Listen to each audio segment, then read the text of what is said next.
Hey, I'm Dave. Welcome to Shop Talk. Thanks for joining us tonight out here in the shop where we answer all the questions from my latest episodes on Dave's Garage and other stuff that has come up on social networks. Glen, how are you doing? I'm doing well, Dave. Doing really well. Clearly, I'm sitting in your office, so I'm fine. I see that. Nice backdrop. Looks kind of fake, but it's actually real. So I would be sitting in there, but then you would be in here, and that would be weird. So yep, better that you're in there. There must be state laws against that, I think. Well, there's national ones because you're Canadian. Oh, that's right. That's why we had to put the flag behind you to, I'd probably get my Nexus pass revoked if I sat in that spot. Yeah. I should send that photo with the Nexus. Yeah. Look at this guy. He's like pro-American. Yeah. Can't we do something about this clown? So what do you got for me for this week? There's a whole bunch, Dave. So you've been pretty, what's the word? You've been producing. Yeah. Prolific.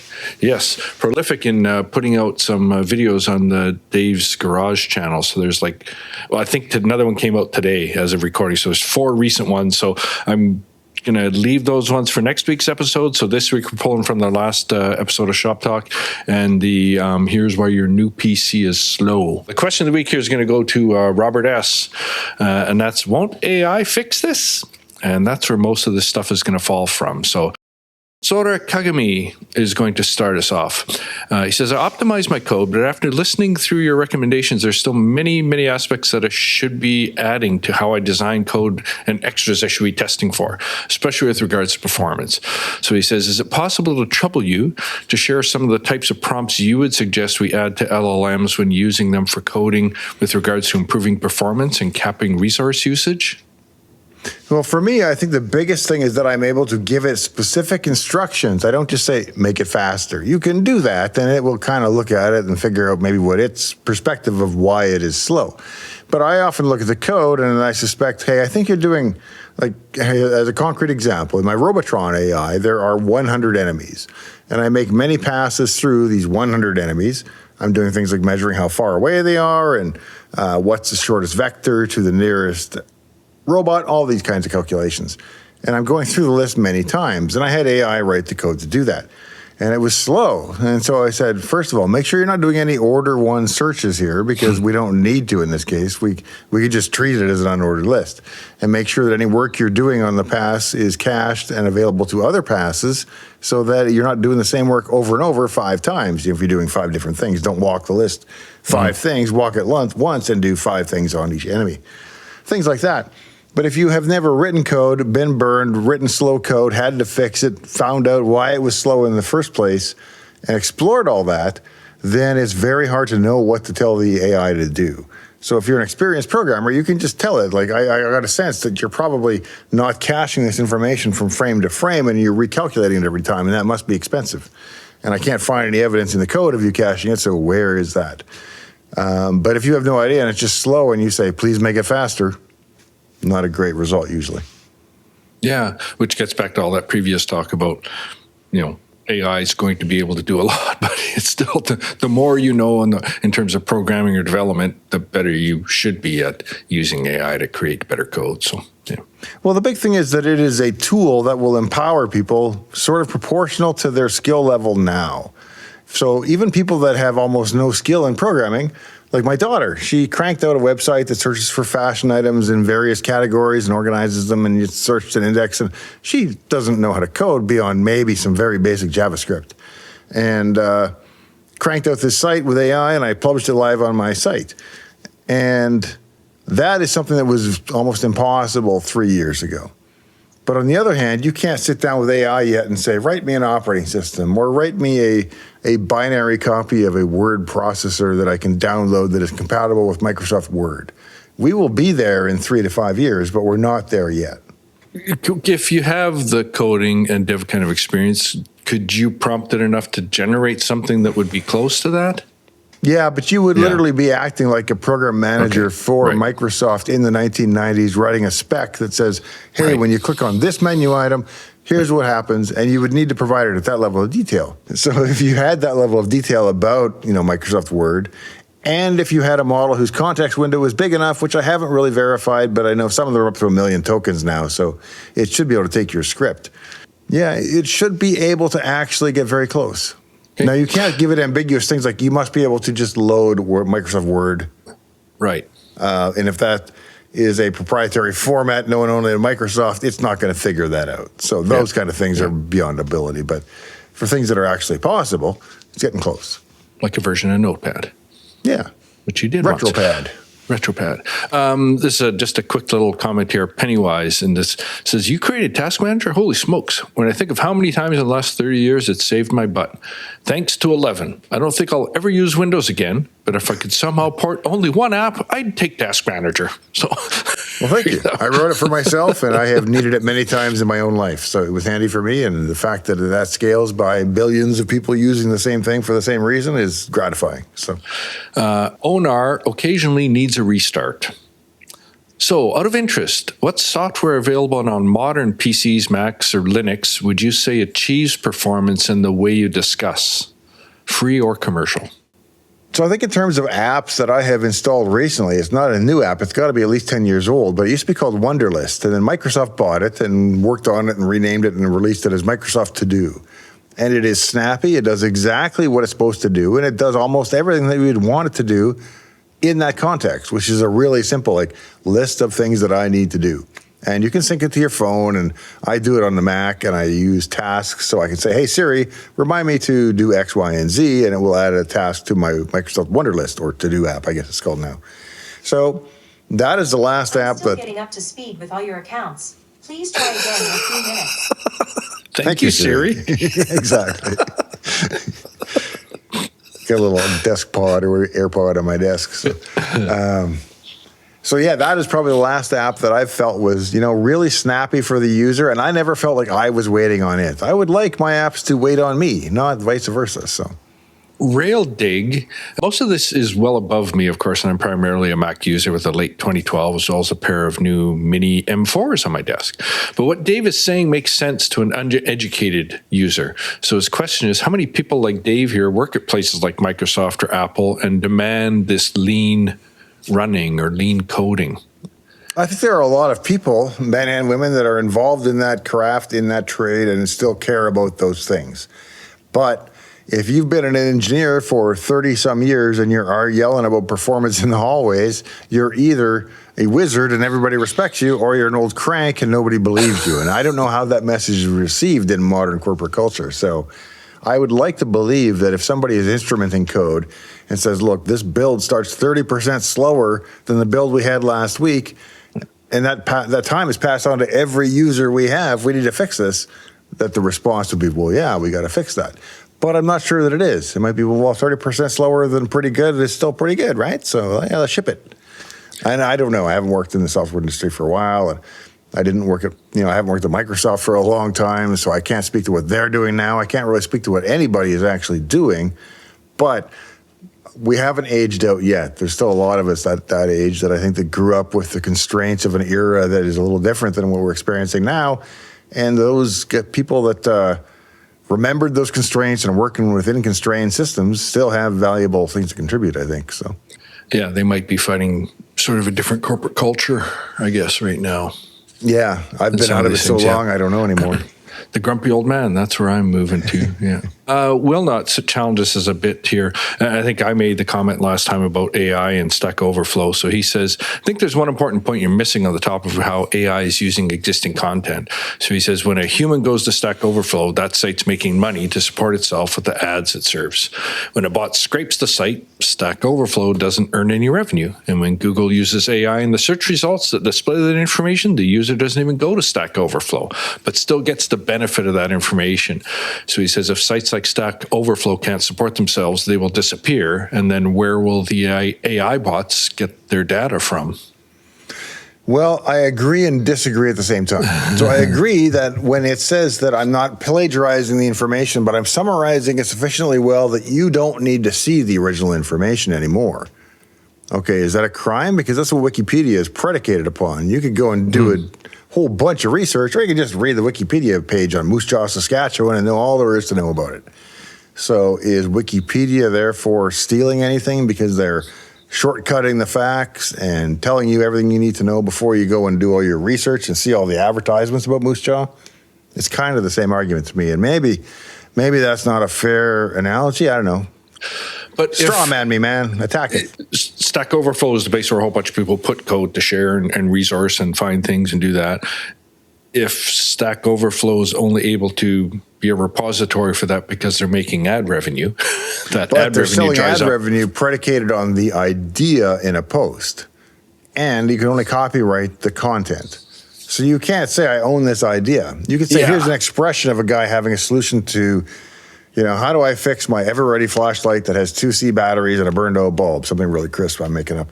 And you put that on Stack Overflow, and now somebody answers it, and then an AI reads it and knows how to replace the bulb in an ever-ready flashlight. And so it never goes to Stack Overflow again. And I guess that's the concern here, right?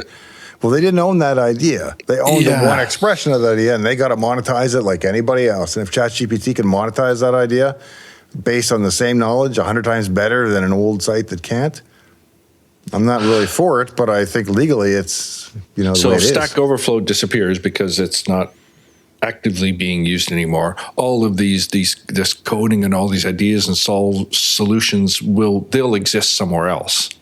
And more than likely within the AI models then, is it? Specific answers to problems that users have encountered on Stack Overflow, they're only practical if the AI finds them and hasn't ingested them or can solve it without Stack Overflow. So if I say, hey, I've got to change the batteries or the light in an ever-ready flashlight because I took it out of the drawer and it doesn't work, it might know enough to say, well, check the battery voltage, check the bulb impedance, and then replace the appropriate one. Does that mean that it has stolen the information from the original articles about that? No, I don't think it does. So. Right. By the way, my ever-ready flashlight analogy is now trademarked Dave PL. Please don't use it. That's mine. If you're an AI. If you're a person, go ahead. But AI is just disclaimer. Have you put it on Stack Overflow yet? Oh, is that still out there? Does it even exist? I thought AI took that over. It's like ringing a bell. I never went to Stack Overflow much. That's surprising. But I have been there and I have worked on problems and got stuck and gone, and the solution was at Stack Overflow. But I've also asked questions there and got burned and mocked. And it's not as bad as Reddit, but Narco OCFL. I butchered that one. What happens when AI starts writing directly in ASM? I beat you to it, man. I did it today. I wrote it in assembly, not even assembly language. I had my ChatGPT session write me a binary in machine language with all the PE header and everything else. And I said, I don't want code.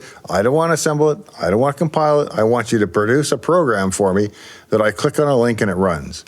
And it did. It produced a Windows executable in binary format that when I clicked on it, it ran. And it didn't even get a security warning, which is kind of weird, but I didn't. And it ran and it popped up a hello world dialogue. And I was rather impressed by that. I didn't think it could do it yet, but it could. Wow. And what did you run that on? Were My you doing open that claw for machine that I don't trust. Oh, okay. That was the nearest Windows machine that I don't trust. Where did that come out of work you were doing today, or you just all of a sudden had a random thought in between doing all that? No, I just had a random thought. Okay. Well, I posted on Twitter yesterday just a joke saying, if you vibe code in assembly, you don't even need a compiler. And that got a pretty good response. So that I was thinking about that. I'm like, well, maybe it's true. Maybe you don't need a compiler. What if I just had the AI produce machine code? And so then I went and did it. Sounds like an episode to me, but we'll see. Well, it could be. Man, you've been pumping them out. I think I've been here 3 days. Yeah, I'm sorry when I said prolific earlier, like I was patting myself on the back, but I think I put out 3 in 6 days or something weird like that. And most people would bank them, but for some reason I don't seem to realize that future benefit, so I just release them as they come out, even if it's a bad day of the week. No, it's my problem trying to manage all the question marks in those comments over the next couple of weeks. But that's good. We'll have lots of reasons for folks to tune in and see if their question gets answered. Scott Sau, this is in the previous one again, at your garage. At 824, you talked about these acceptance specialized corners. He says, so what are those specialized corners where this stuff's happening? Apple, Valve? Says he suggests those two companies because they seem to ship products that run really well for things they emphasize. That said, and he said, perhaps to your credit, Windows before version 8 seemed to run well for me back in the day as well. Yeah, I would say Valve, SteamOS. I would also probably suspect lots of companies that are doing embedded systems because an embedded system runs at a much slower, usually clock rate, and much smaller memory constraints. So all my code that I write on the ESP32 has to run on 2 cores, And I forget what the clock rate is on an ESP32, but it's like 240 megahertz. It's not fast. And you only have 520K of RAM. So there are a lot of constraints, and I'm up against that all the time, but I'm always balancing it. So I'm still doing that on a daily fashion. And so that would make me kind of in a corner. And I assume other guys working on embedded stuff are in that same corner. So I guess embedded is probably the place you'd find most of those people. Rhett Nemok says, all I know about computers is that hardware giveth and software taketh away. Every time I've purchased a faster machine with more storage and more RAM, app updates will start gobbling it all up and slowing everything down again. So at what point will fast be enough? Well, at this rate, it never will be, because computers aren't going to get that much faster, computers aren't going to get that much faster that quickly. They're not going to continue to accelerate. I mean, Moore's law is largely dead. Maybe on the GPU side, we can still scale at an exponential rate, but on the desktop, where you're, how many years have we been stuck around 4 or 5 gigahertz as the limit? So they're not going to get a lot faster. And so because computers aren't going to get much faster, if software keeps getting bigger, the experience is just going to keep getting worse. And that's why I think there needs to be a return to some of the pure basic family values of writing old-fashioned code. I don't want to attach myself to any political movement. I'm just remembering an old statement. In that sense, here, in the computing sense, yeah. I think that's understood. Toby Cortez, AI should be used to debug and optimize, not to build. Does that make sense? Not to me. Okay. Build it. I'm like Ramses. I must build, and I will build with my crazy AI, and I will go and prune and be careful and give it precise instructions. But no, I'm totally going to let it build. Am I going to let it build the embedded code for my pacemaker? No, probably not. I'd like that to be handwritten and carefully reviewed by AI. But I don't want to mess with spaghetti code that has unknown consequences built up because it's a massive slop. So when you're writing AI code, first of all, you don't have to write slop. You can write things crisp and clean and narrow and well-defined and carefully reviewed. Or you can just say, go write me this and make it faster, baby. And, well, it doesn't do this and doesn't do that and change this and change that. And 3 weeks later, you've got this massive spaghetti code that even the AI can't keep track of. So software engineering principles are still important, even when you're vibe coding. And I guess it depends what you're coding it to do. I mean, if you're just coding it to improve some little personal flow of stuff that you do on your personal computer for some reason, it doesn't really matter how efficient that code is or how pretty it looks. If it takes 3 seconds to do it and it saves you half an hour, whether it takes 3 seconds or 2 seconds or 10 seconds, whatever the code is good enough.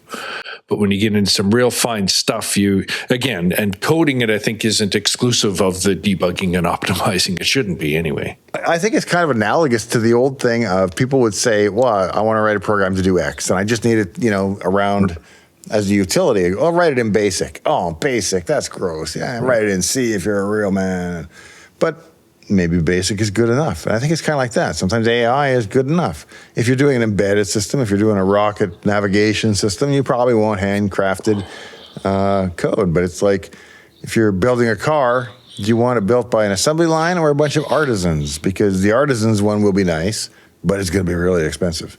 Whereas if you get the assembly line car, it's going to be fairly cheap. So pick your poison. What's the impact down the line? Well, it's really knowing your target. Can you afford to throw, I don't want to say slop because it's getting overused, but can you afford to throw code that has not been carefully scrutinized at the problem? Assume that it could go wrong and then make that decision. Wayne C. Isn't it amazing how the faster computers get, the more time we have to spend waiting on them? Yeah, I mean, every time a computer gets faster, people are like, wait, look at all the stuff we can do now.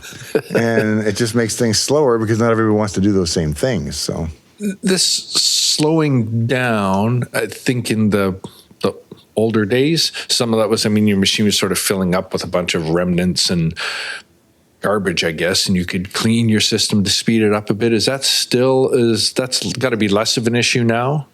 Yeah, I don't think it's garbage and detritus that are causing slowdowns. I think it's extra dependencies, what I call the dependency explosion in the video. So let me give you a kind of a contrived example that you have shell icons on the desktop, and they are in the olden days, 256 colors. But now they can be 24-bit, which means, let's say now I'm going to triple my memory requirements on every piece of graphic imagery that I have from one build to the next. I've turned on support for 24-bit, but I just made things 3 times as expensive. And somebody makes that change, and they go, "Oh yeah, the boot's a little slower, but look at these icons, baby, they're gorgeous." Right. And they sell it in a meeting, and then the machine is that much slower. But then the operating system comes out, and you're like, "But look how pretty it is." And now you're like, "Yeah, but I remember the olden days. We only had 8 colors, and it was 40 times as fast." And it's like a slider. What do you want? Features or performance? Yeah. And you can have both, but it takes extra time and it takes extra diligence in the engineering process. And consumers aren't willing to pay for it, it seems, so companies aren't willing to provide it. So until and unless people are willing to really demand and then compensate the people who provide software that meets those needs, we won't see it. So got to want it and pay for it. Most people kind of want both, or I don't know, maybe most of the consumers are looking for more of the fancy stuff and they're less worried about speed. I'm not sure. Really depends, yeah. It depends on what you're doing with it. Google. Dave, why don't you train your own AI model on the old efficient code or even your own code so it can build on your knowledge? Well, until the last part, I'm just going to say I just did because I trained a neural network on the PDP 1134 or N44. Using attention and transformers, and I explain how you've probably seen the episode if you're watching this, so I won't belabor it. But it doesn't have some of the more advanced features you're speaking of, but it has all the basics there to show you how it all works. Unmanender. No, it's not the developers are dumb. It's the fact they're lazy. Why take the time to learn how to optimize something when you can just use a library? That's the kind of attitude that results in the Microsoft you see. And then you add AI-generated libraries on top of that. Is that really the issue? Let me make an educated guess. Predicated, now I have autism, so I'm going to assume everybody in the world is exactly like me, and that my version of big T truth is the one true one. And that is all programmers are lazy. They just want to get it done, and they want it to work, and they want it to work fast, and they want to be done with it and have it small and elegant. And that's all they care, with the least amount of work. And so if the answer to that is use another megabyte, because nobody counts megabytes around here, you're going to use another megabyte. If the answer is, keep working until it fits within these constraints, because otherwise you're going to look like an idiot and your code will be slow, they will do that. So it's what people are incentivized to do, what they're required to do, and so on. Rolsh says an extra plot twist is the current RAM squeeze. Apparently we may start seeing new laptops with 4 gigabytes of RAM again. What are your thoughts on that, David? Maybe on the Windows side. On the Mac side, they're already pushing it at 8. I mean, Windows may be a little bit leaner, and you could run Linux on it if you had to. But the problem is 8 has been standard for so long, and 16 has really been the de facto, like getting work stuff done standard, that going back to 4, not everything is going to work anymore. So, you can go back to 4 gigabyte laptops, but good luck getting anything done in Office. I guess that's the way I look at it. So you'll still be able to use the laptop, boot Windows, start it up, do your thing, run Task Manager, whatever you want to do, but you're not going to be running Photoshop and, streaming video and running OBS, and it's 4 gig. It used to be a lot of memory when I was a kid. That's basically an email and internet and YouTube laptop, is it? Yeah, surfing the basic web. Launching no programs. Roger Cern, do you think in 2026 AI can do a better task manager than the one you did back in the day? Nope, but I'm waiting until the time where it can do the task manager I did back in the day. I've written a spec which kind of details everything about task manager, and I haven't tried it yet, but I want to turn that over to an AI and say, and now you figure it out. And I tried it like 6 months ago, and it was like, I don't know how to talk to the operating system. This is really hard, but I'll make some pictures. And it was not impressive. I'll make some pictures? Yeah, it just instead of graphs that show CPU, they were like these little lightning graphs. And I was like, well, that's pretty, but it has nothing to do with anything. So thanks for the hallucination. And I assume it's better now, because that was a couple clods ago, to be sure. But I don't think it's there yet. We'll see, though. Well, and you had another 2 hours ago or an hour ago working on the that 50 to 32 pin adapter. Oh, on floppy drives, yeah. So I've got a 50 to 34 pin floppy adapter. I'm trying to write disks in my 8-inch drives for my grease weasel to boot them in my PDP-11 in an RX-02. which is a lot of letters. But I'm not having much luck, and I can't even get the drive to wake up and respond and go active. And so I've done this before, but never with a 50-pin 8-inch drive. I don't think. I've never done that. So I'm struggling with a grease weasel. I won't bore you with it until I know the answer, because I like to give you the solution at the same time as the problem. And right now, I don't know the solution. So, but it was telling you, check the connection between pin 26 on one and pin 12 on the other, and then finally you sent it the diagram. So I think that these things are actually set up. Yeah. It was telling me, well, check this pin, and I'm like, well, that's great. Where's that pin? I don't even know how to read a SCSI connector pin and know which one is which by looking at it. It says, the pin 1's in the top right, and then 2 is below that, and 3 is up, and 4 is down. It gave me the whole graph. And I was checking these things on the actual board, and none of it worked out. So I went and found a actual schematic for the board, which is what I should have done in the first place. Looked at it, figured it out on my own, and then corrected the AI, and the AI, and it says, "Oh yeah, you're right. I totally misled you. Sorry about that, Dave. So what you want to do, you see, is," and then it gave me something else, and I don't know if that was any better than the first information that it gave me. So, as much as I do like and appreciate and enjoy AI, it can be very frustrating at times. So. OCP import. This is a bit of a long one. Couldn't the AI software side be solved, or at least a bit better, if you had sort of a global variable that it should factor in efficiency first and foremost, and only go beyond that if it's not possible? Well, I have a set of rules that are built into my ChatGPT, and anybody can do this. If you just go into settings, I think that you can edit the default prompt or append to it. And I have all these rules like, don't guess. If you don't know, then either cite a page or find the logical answer from the information that you have. But if you get stuck and don't know what the answer is, please just say so, and things like that. And now every time I ask it something, it tells me what it's doing, because you see the little thinking window, and it says, well, I don't want to make anything up, so I better go look up the answers, and then I'll be able to tell Dave what he wants to know. And so you can see it working through all those little requirements that I gave it. And you could do the things that you say, right, in such a preamble to the model. And you've got a couple different, no, they're not models, but on your sidebar, you've got a few, or are they different models or different setups for different types of prompts that you're asking? Yeah. So I have one that is specialized with PDP-11 information where I've uploaded 8 or 12 of the most relevant manuals, because you can only do so much. But I gave it all the manuals for the hardware I'm working on, so when it goes to answer questions about it, it is more efficient. And can you define specific settings for when you're prompting using that? Okay, that's so. So you can say, and I always want you to answer me in a Cajun accent, and it will do that. Golly. Yeah. I did that on my one. I set up AI, not Claude, it was one of the public ones. I set it up anyway. I don't want to get too far off topic here. But on our Dell 7875 big Blackwell dual GPU machine, I set up public AI so my friends could use it. And I said, use a Canadian accent 10% of the time. And I haven't heard anybody complain yet, but I've seen it fire out A and stuff like that. Oh, man. It's cute. So that's excellent. I've noticed it, but nobody's reported it yet. One last question in this sort of AI fixing software stuff from JMR. He says, this made me think, with AI making hardware prices skyrocket, will we better optimize the software to run on this cheaper hardware? Well, in the short term, companies are going to have to, because computers aren't getting faster and componentry is getting more expensive, so people have less of it. So in order to make the same experience workable, they're going to have to. Okay. Or we just wait until hardware gets cheaper and faster again, but that's not a good solution because it tends not to do that very fast. Yeah, when are those two lines going to cross? In the 90s, it was easy. It was like, well, just wait 18 months, things will be twice as fast as they used to be, but that doesn't happen anymore. So.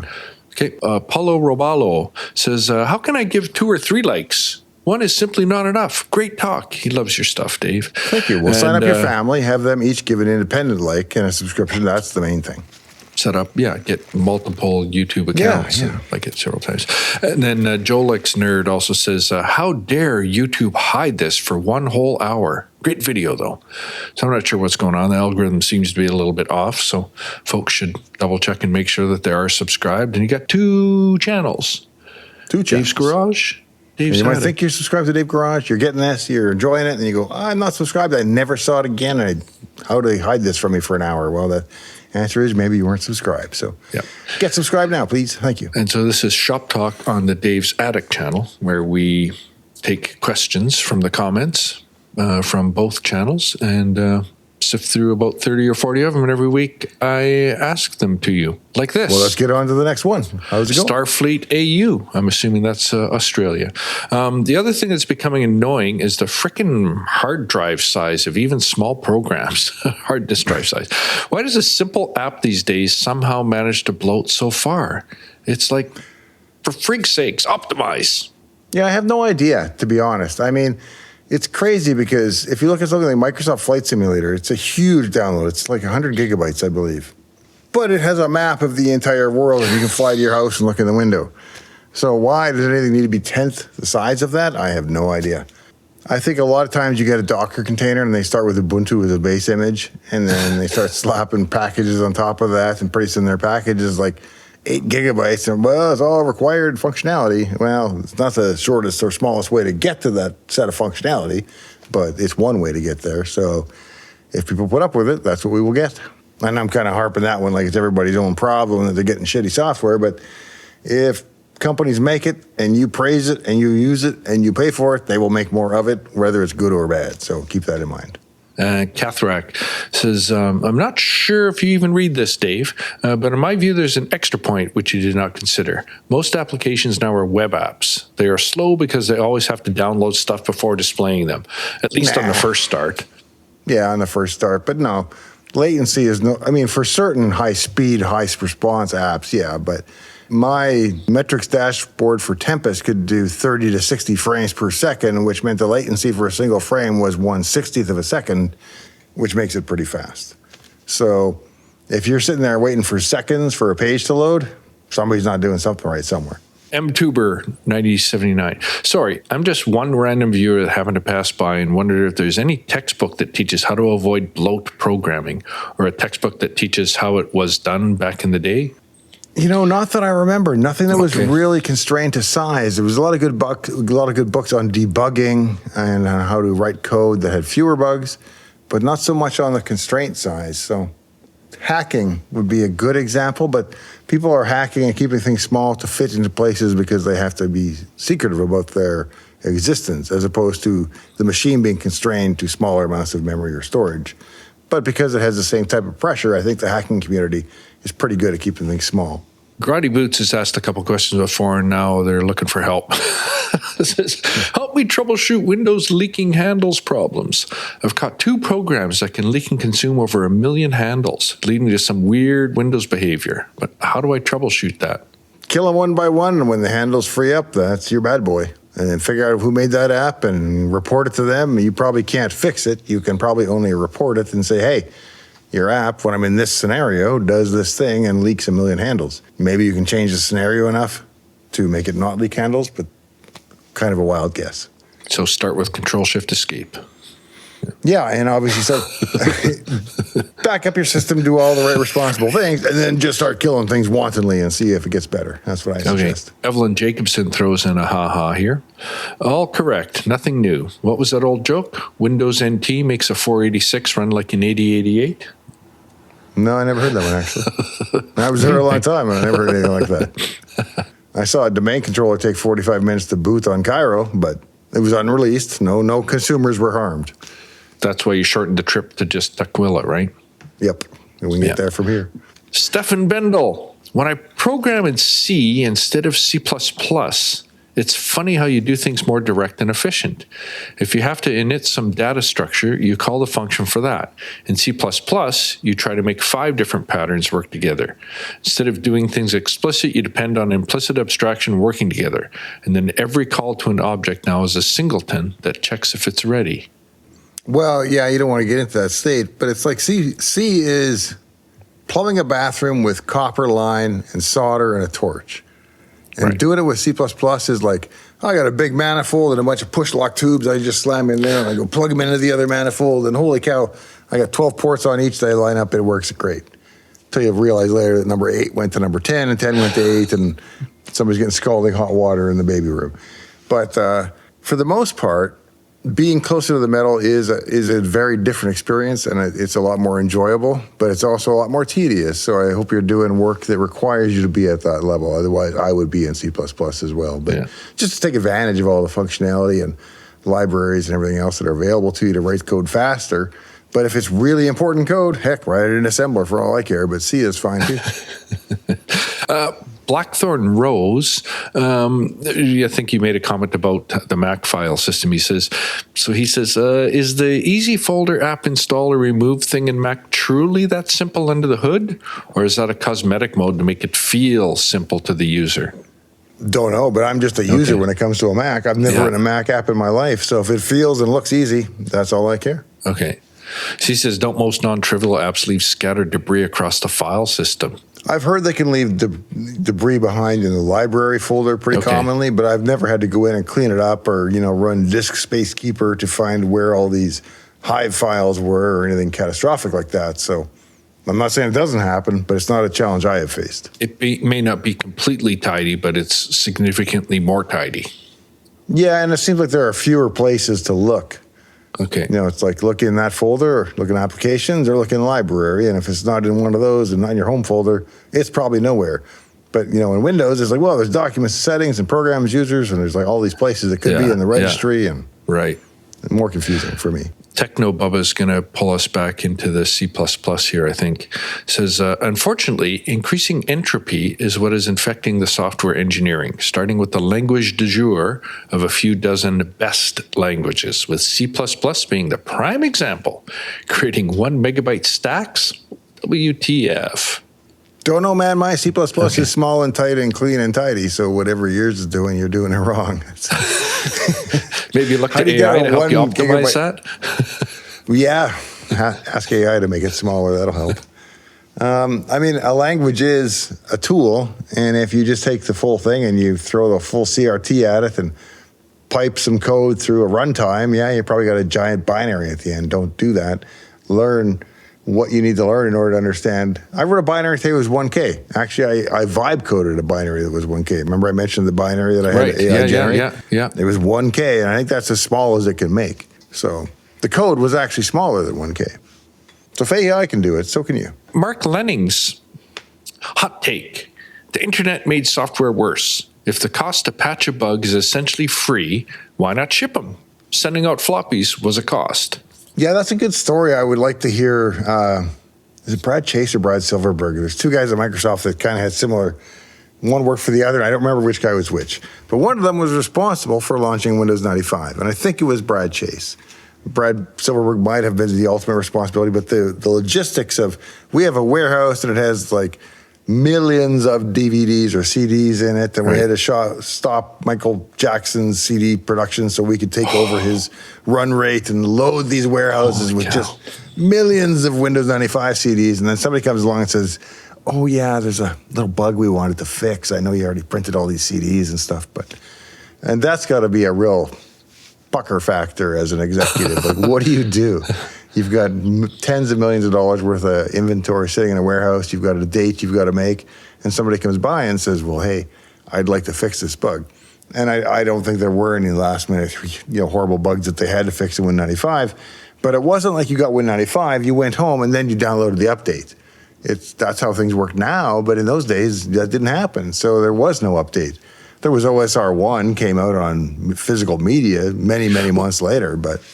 Well, wasn't one of the projects you worked on sort of driven by getting it, there was a zip?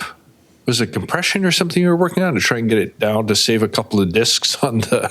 Yeah, I made the Windows or the MS-DOS setup small enough to fit on a single disk using compression and deltas. Right. But you still didn't get an update. It's not like we were mailing these things out every month with the latest Microsoft updates. So when you bought an operating system, you were stuck with it for quite some time. Opeller says, that was super interesting, so thank you for making that video. Do you think there's any going back to the excellent and not just acceptable days? Says, any industries that still require excellence? And he gets assuming, military and space are probably examples where a bug can cost lives. What other places is that still being driven hard? I think in the kernels of the Linux and Windows and, of course, FreeBSD and Mac OS as well, but down in the kernel, you're still seeing a lot of diligence and caution and judicious use of resources. But it's up in user land where it's very easy to add more layers and dependencies and have them accumulate and not see it until it's too late. Whereas the kernel is usually pretty well instrumented, at least in my day, there were numbers came out every morning. Like the kernel took this many milliseconds to initialize, and yesterday it was 10 less. Who did what? Is it your bug? Is it my bug? Is it, oh no, it's a new feature and it's worth 10 milliseconds, but you had to defend it. You couldn't just not know and find out 6 months later that it took 5 minutes to boot. And so that's kind of where we're at now, because there isn't the pressure to contain it and keep it small. We're going to get into a few sort of software philosophy and design things here. So Kevin asks, says he has a philosophical question. At what point does the extra effort of software optimization provide diminishing returns compared to just throwing more hardware at the problem? Well, let me give you the real degenerate case, which is sometimes it's smarter to wait, or it used to be. So let's say you had a software problem. It's like, it's going to take this problem 2 years to run.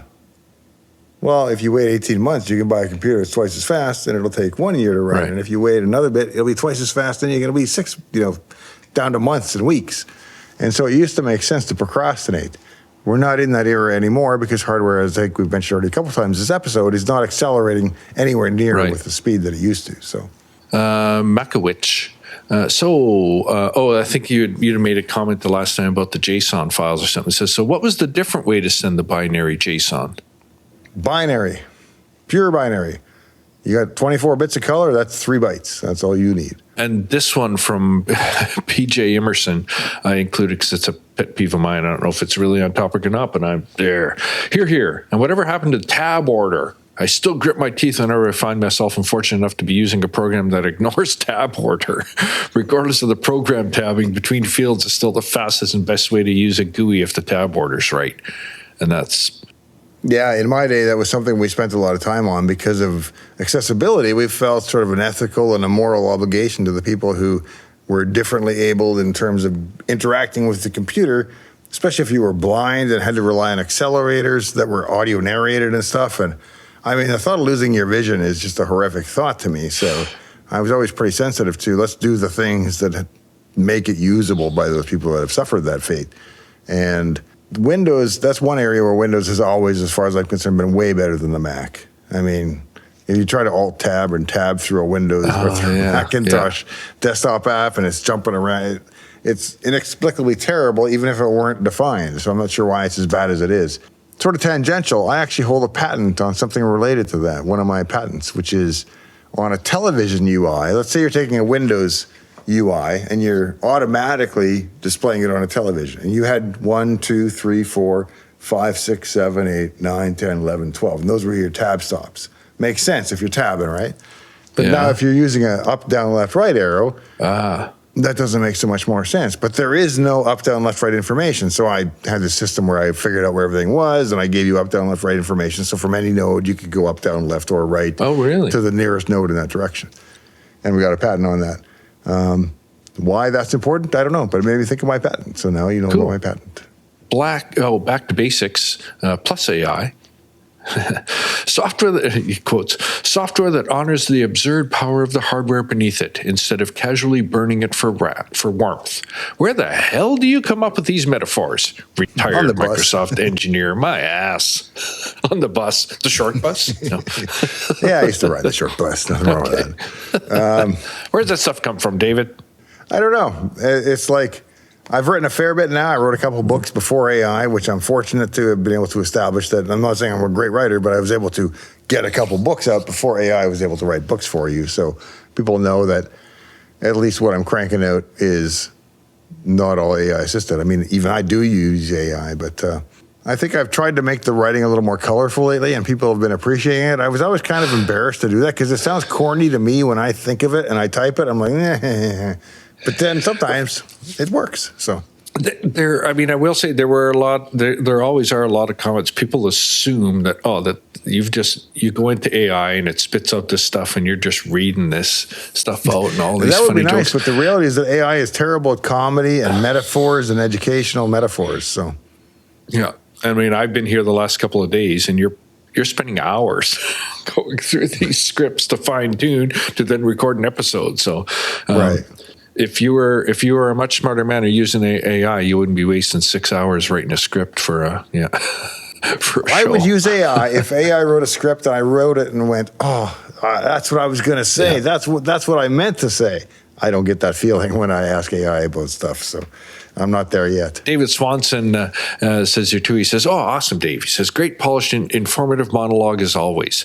At least once a year, could you just like lose a fake tooth during the monologue and just keep going as if nothing happened?" Yeah, if I had players, I'd do the Ron Swanson.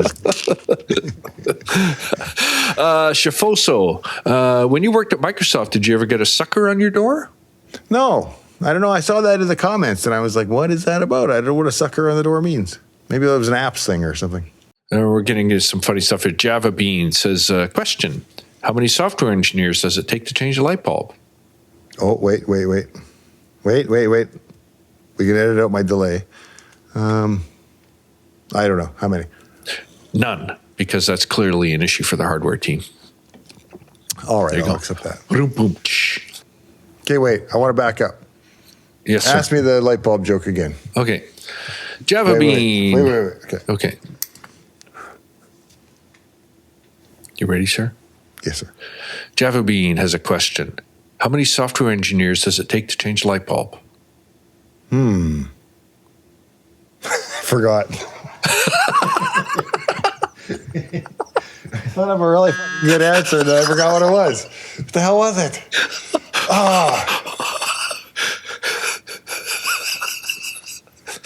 Oh, no. Oh, my God. My brain is fading. Okay, I got it. Okay. You want to try one more time? Take 2. Take 4. Got it. Java Bean's got a question here. How many software engineers does it take to change a light bulb? Well, as a software engineer, I tested your scenario, and the light's not burned out in my office. The light works in my office. I don't know what your problem is. Good point. Yeah, Java Bean. How many does it take? Yeah. That's not his answer, but You didn't just change it. The light's on. What's his answer? he says none, because that's clearly an issue for the hardware team. Well, there you go. That's another acceptable answer. I change my own light bulbs. Last one here, Dave, and I think to sort of sum up the whole thing, and I'm not even sure it's a question that he answers himself, and it sums it up. HM Spain says, how fast is fast enough? Simple answer. Immediate. Faster is better, and too fast is just right. That's right. Yeah. But we'd give it all away for just a little bit faster. Exactly. I've been very fast, but I would trade it all for a little more speed.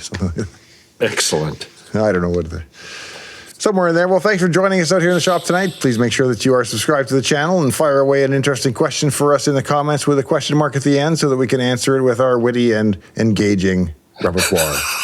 Thank you, and we will see you next week. Good night. Okay, stream of consciousness. This one time at band camp, we had all these...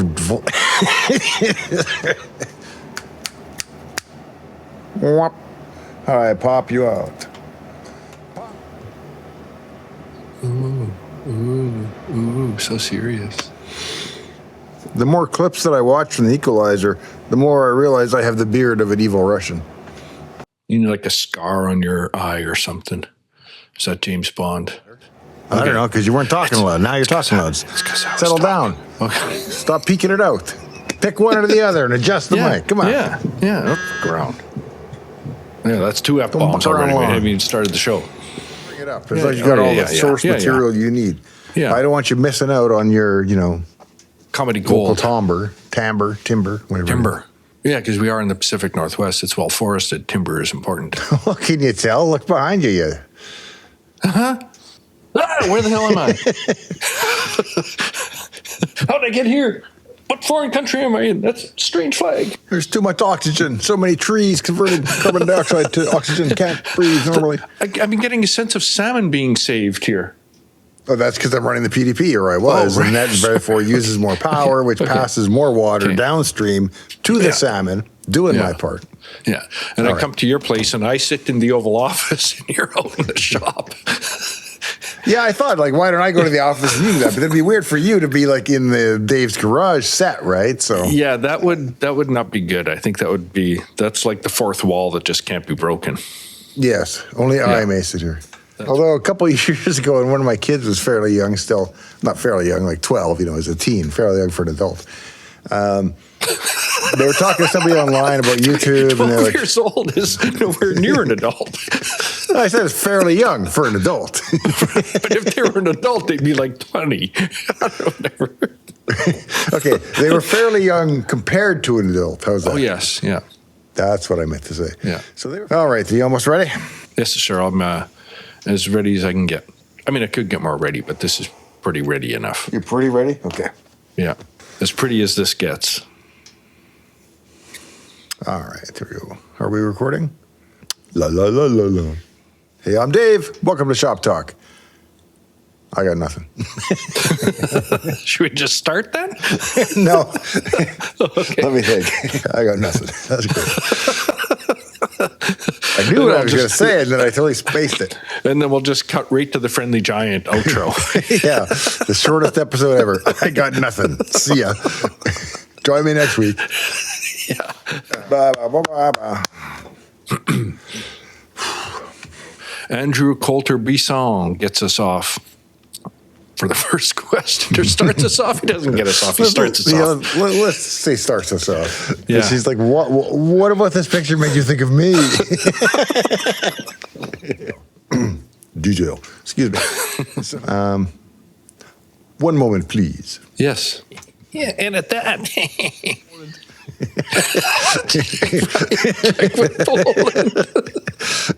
We must discuss any inclusion of that in the excerpts because that can be toxic. No, that's not going anywhere. I don't know. What was the question? But if I clip that out just right, it could be really misunderstood. So Yeah. I'll make it a short.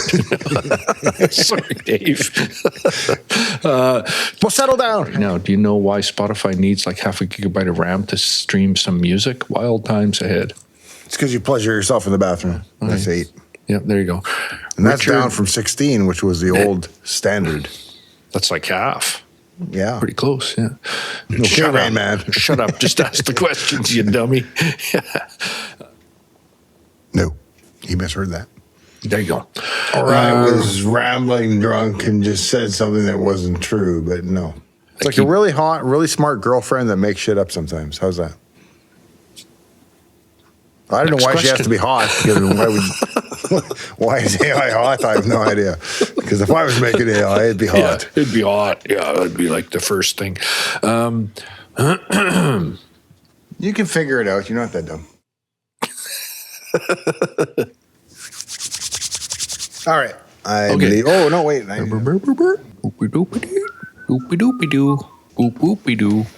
not a Chinese spy, and I've not used WhatsApp. Yeah.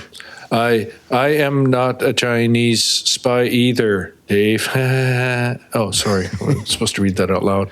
Ta-da! Not sure what that means, but I just read it out loud, and I'm going to skip that. Are you hearing music? No.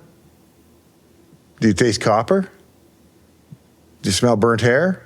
Burnt toast? Yeah. I don't know. That's okay. Maybe I'll fix Is it it in post. Ave Maria? Go towards the light, Glen. Go towards the light.